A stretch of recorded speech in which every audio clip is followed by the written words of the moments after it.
माननीय तेजस्वी यादव जी, बहुत विलंब हो गया यह बोलने में आपको, क्योंकि विलंब से गठबंधन आपने किया और गठबंधन में एकाधिकारवाद आपने दिखाया। उनका हालात यह हो गया कि एक टिकट के लिए तड़प रहे हैं, तो मौका दिए ना।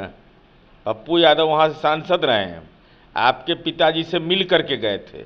अब क्या आश्वासन उन्होंने दिया तब वो जाने, ये मेरा विषय नहीं है, लेकिन यह इनका अंदरूनी मामला है। लेकिन अब तो गठबंधन के घटक दलों को ही आप एक दूसरे को नीचा दिखा रहे हैं। पनोरमा ग्रुप, जो सोचता है वो करता है। नमस्कार, आप देख रहे हैं भारत लाइव और मैं हूं हमजा अब्बास। देखिए, महागठबंधन में बीते दिन सीटों का बंटवारा हो गया है और अब तेजस्वी प्रसाद यादव की तरफ से दावेदारी ये की जा रही है कि बिहार में हैरान करने वाले नतीजे आएंगे और उन्होंने साफ तौर पर कहा है कि हम लोगों ने अपने तमाम साथियों को सीटें दी है। देख सकते हैं कि माले, कांग्रेस और तमाम जो दल हैं महागठबंधन में, उनके साथ सीटों का बंटवारा हुआ है। वहीं दूसरी तरफ तेजस्वी प्रसाद यादव ने साफ तौर पर कहा है कि एनडीए में कुछ लोगों को तो मौका भी नहीं मिला, मुंह देखते रह गए। इन तमाम मामलों पर हमारे साथ बात करने के लिए जेडीयू के सीनियर लीडर और मुख्य प्रवक्ता नीरज कुमार हैं। सर, कैसे देखते हैं, कह रहे हैं कि एनडीए में किसी को मौका भी नहीं मिला, कुछ नहीं करिए। माननीय तेजस्वी यादव जी, बहुत विलंब हो गया यह बोलने में आपको, क्योंकि विलंब से गठबंधन आपने किया और गठबंधन में एकाधिकारवाद आपने दिखाया। सहयोगी पार्टी के साथ राजनीतिक बर्ताव आपने ठीक नहीं किया। अब हालात क्या है कि कांग्रेस जैसी अखिल भारतीय पार्टी, उसको आप 9 सीट देते हैं, माले को आप 3 सीट देते हैं। कोई भी राजनीतिक विश्लेषक होगा वह यह साफ तौर पर समझेगा कि नालंदा कभी जीतने वाला है सीट, कभी जीतेगा नालंदा, गलती से भी जीतने का है कोई खतरा, तो ऐसा सीट दिया जिस पर हार एकदम गारंटेड है, तो सहयोगी के प्रति अपमान का भाव। औरंगाबाद इनका परंपरागत सीट कांग्रेस का था, देखिए क्या हाल है।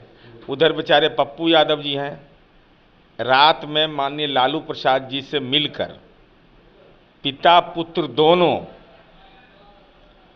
पवन खेड़ा जो कांग्रेस के राष्ट्रीय प्रवक्ता की उपस्थिति में पार्टी को मर्ज करा देते हैं।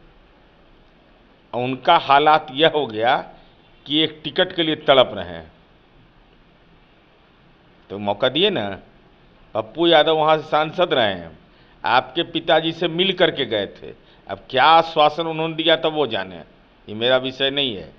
लेकिन पप्पू यादव जी ने यह कहा है कि हम पूर्णिया में ही मरेंगे, पूर्णिया से ही लड़ेंगे। हमारी उम्मीद है कि अपनी बात पर कायम रहना चाहिए उनको। लेकिन हालात क्या है, अब माननीय तेजस्वी यादव जी, आप जबकि 0 पर आउट हुए थे 19 में और कांग्रेस को 1 सीट आ गया था, तब आपने कांग्रेस के साथ यह व्यवहार किया। खैर, ये आपका अंदरूनी मामला है, कांग्रेस हर सितम को भी सह करके आपके साथ है, ये कांग्रेस की सोच हो सकती है। पर पप्पू यादव और कांग्रेस पे तो तेजस्वी प्रसाद यादव ने कहा है कि हम लोगों का गठबंधन किसी व्यक्ति से नहीं है, दल से है, तो दल समझे क्या करना है। ये तो स्वाभाविक है ना भाई, लेकिन इस बात को तो इसका स्पष्टीकरण दीजिए ना कि माननीय पप्पू यादव जी आपके 10 नंबर आवास पर किस लिए गए थे, उसका खुलासा करिए। पप्पू यादव जी खुलासा करें, क्या आपके परमिशन से वह कांग्रेस में अपनी पार्टी को मर्ज कराया उन्होंने? अगर ये सच है तो पप्पू यादव जी का यह कहना कि हमारे साथ धोखा हुआ है बिल्कुल सही है, कहीं इसमें ये दो मत नहीं हो सकता है। लेकिन यह इनका अंदरूनी मामला है। लेकिन अब तो गठबंधन के घटक दलों को ही आप एक दूसरे को नीचा दिखा रहे हैं, उनके नेताओं को, जो हमारे यहाँ एनडीए में नहीं है। तो हम ये समझते हैं कि गठबंधन के घटक दल जो महागठबंधन के हैं, एक दूसरे के खिलाफ काम करेंगे और उससे हमको लाभ मिलेगा। तेजस्वी ने तो कहा है कि एनडीए में बगैर पूछे ही सीटों का बंटवारा कर दिया गया है। कुछ लोग तो मुंह ताकते रह गए, उनसे पूछा भी भाई, नहीं। उम्मीदवार जो होगा, उम्मीदवार के बारे में जानकारी नहीं ली जाती है भाई, पार्टी तय करती है ना। एनडीए गठबंधन ने सीटों का घोषित कर दिया कि फला फला सीट पर हम इस पार्टी यह पार्टी लड़ेगी। अब उस पार्टी ने उम्मीदवार तय कर लिया, तो इसमें कहाँ परेशानी, कहाँ आ रहा है खबर? कहीं तो कोई खबर नहीं आ रही है। अब उनको कहाँ ज्ञात सूचना मिल रही है वो जाने। आखिरी सवाल सर, कर्पूरी ठाकुर को जो भारत रत्न देने का भारत सरकार के जरिए से ऐलान किया गया था वो अब अमल में आ रहा है, उनको दिया जा रहा है दिल्ली में, जिसको लेकर के आरजेडी ये कह रही है कि हम लोगों को इसके बारे में कुछ मालूमात ही नहीं थी और कर्पूरी ठाकुर को जो भारत रत्न दिया जा रहा है ये लालू प्रसाद यादव की मुहिम थी। आज बीजेपी और आरएसएस तो गाली बकती थी उनको। जननायक कर्पूरी ठाकुर जो झोपड़ी के लाल थे और झोपड़ी के लाल को इतने लंबे अरसे के बाद भारत रत्न मिलना और बिहार वासियों के लिए तो गौरव का क्षण है कि गरीब का बेटा भी जननायक कहला सकता है। मुख्यमंत्री रहते हुए जिनकी पत्नी बकरी चराती थी, जिनके परिवार के लोग राजनीति नहीं करते थे, और राष्ट्रीय जनता दल कर्पूरी जी की विरासत पर दावा कर रहा है। लज्जा नहीं लगता है बोलने में? तो इसमें कहाँ परेशानी, कहाँ आ रहा है खबर? कहीं तो कोई खबर नहीं आ रही है। अब उनको कहाँ ज्ञात सूचना मिल रही है वो जाने। आखिरी सवाल सर, कर्पूरी ठाकुर को जो भारत रत्न देने का भारत सरकार के जरिए से ऐलान किया गया था वो अब अमल में आ रहा है, उनको दिया जा रहा है दिल्ली में, जिसको लेकर के आरजेडी ये कह रही है कि हम लोगों को इसके बारे में कुछ मालूमात ही नहीं थी और कर्पूरी ठाकुर को जो भारत रत्न दिया जा रहा है ये लालू प्रसाद यादव की मुहिम थी। आज बीजेपी और आरएसएस तो गाली बकती थी उनको। जननायक कर्पूरी ठाकुर जो झोपड़ी के लाल थे और झोपड़ी के लाल को इतने लंबे अरसे के बाद भारत रत्न मिलना और बिहार वासियों के लिए तो गौरव का क्षण है कि गरीब का बेटा भी जननायक कहला सकता है। मुख्यमंत्री रहते हुए जिनकी पत्नी बकरी चराती थी, जिनके परिवार के लोग राजनीति नहीं करते थे, और राष्ट्रीय जनता दल कर्पूरी जी की विरासत पर दावा कर रहा है। लज्जा नहीं लगता है बोलने में?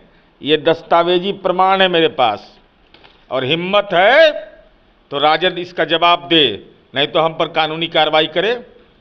सच यह है कि जब कर्पूरी जी विपक्ष के नेता थे, उनके पास तो फकीर आदमी कुछ भी नहीं था।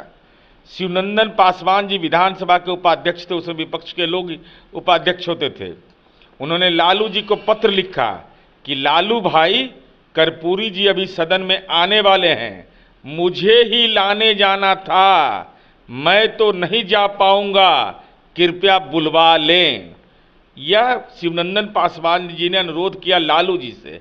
लालू जी ने क्या जवाब लिखा तो देखिए, कितनी घृणा थी इस व्यक्ति को कर्पूरी जी के प्रति। मेरे जीप में तेल नहीं है।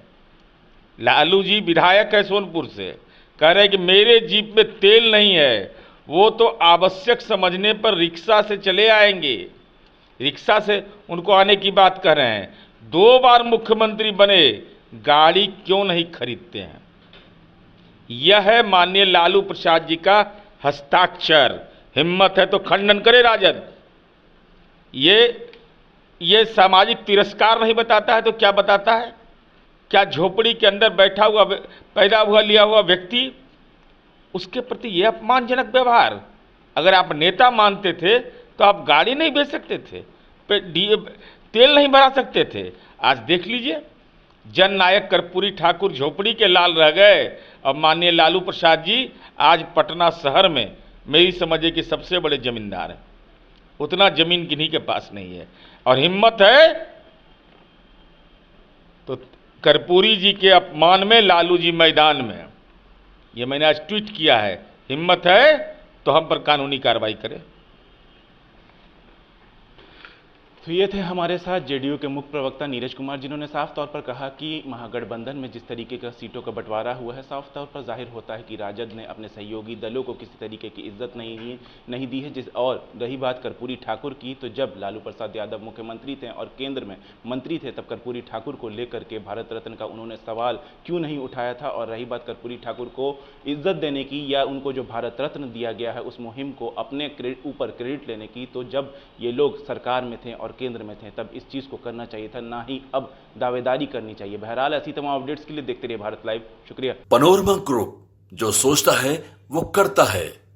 अगर ये वीडियो पसंद आई और वह बिहार के राजनीति और बिहारियत से सरोकार रखेनी तो सब्सक्राइब बटन दबा के चैनल के सब्सक्राइब कर ली। ओजे एगो घंटी बा, ओकरा बटन दबा देला से कुल सटीक और मारक खबर रुआ मुफ्त में मिल जाई।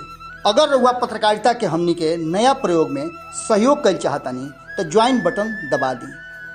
पेटीएम नंबर नोट कर ली 9386816700। धन्यवाद।